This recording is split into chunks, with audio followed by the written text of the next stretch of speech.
রাজ্য সরকার চেয়েছিল অযোগ্যদেরকেও মদত করতে, কারণ অযোগ্যদের কাছ থেকে মাল খেয়ে নিয়েছে রাজ্য সরকার এবং সরকারি দলের বড় বড় নেতা মন্ত্রীরা।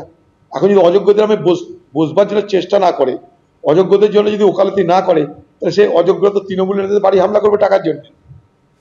সব তো টাকা দিয়ে চাকরি নিয়েছে, টাকা দিয়েছে তৃণমূল নেতাদেরকে।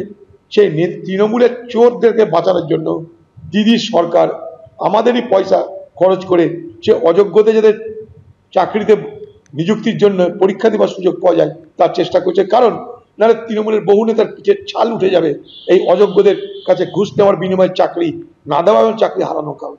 তাই সেই সমস্ত তৃণমূল দলের চোরদেরকে বাঁচানোর জন্য দিদি আজ সরকারি তহবিল খরচ করে অযোগ্যদের জন্য দালালি করছে।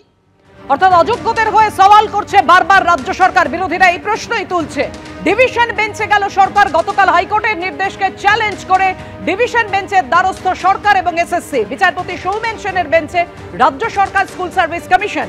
বিচারপতি সৌগত ভট্টাচার্য গতকাল একেবারে স্পষ্ট করে জানিয়ে দেন, যারা চিহ্নিত অযোগ্য তারা কোনোভাবেই নিয়োগ প্রক্রিয়ায় অংশ নিতে পারবে না, পরীক্ষায় বসতে পারবে না। আর সেই রায়কে চ্যালেঞ্জ করে এবার ডিভিশন বেঞ্চে রাজ্য সরকার এবং এসএসসি।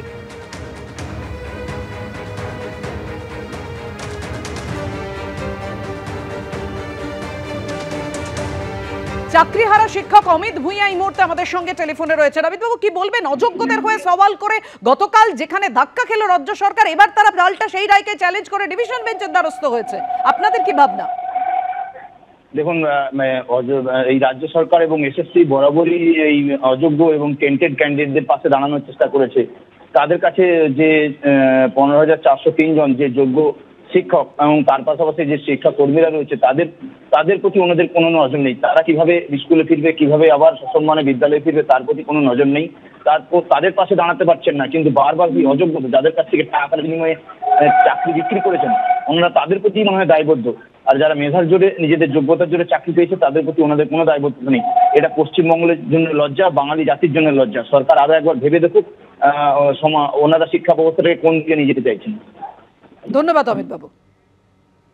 দেখুন, রাজ্য সরকার বেসিক্যালি চাইছে হচ্ছিল যারা অযোগ্য তাদের কোনো একটা ছলে বলে কৌশলে বাঁচিয়ে আনতে, কিন্তু সেটা পারবে না। আমরাও ডিভিশন বেঞ্চে যাব, কারণ এইখানে যে নোটিফিকেশনটা হয়েছে সেখানে কিন্তু 10 নম্বর করে যারা আগের বারে পরীক্ষা দিয়েছিলেন বা যাদের চাকরি চলে গেছে তাদেরকে পাইয়ে দেওয়া, যারা টিচিং এক্সপিরিয়েন্সের নম্বর পাইয়ে দেওয়ারও গল্প এইখানে এই রুলের মধ্যে ঢুকিয়ে রাখা হয়েছে।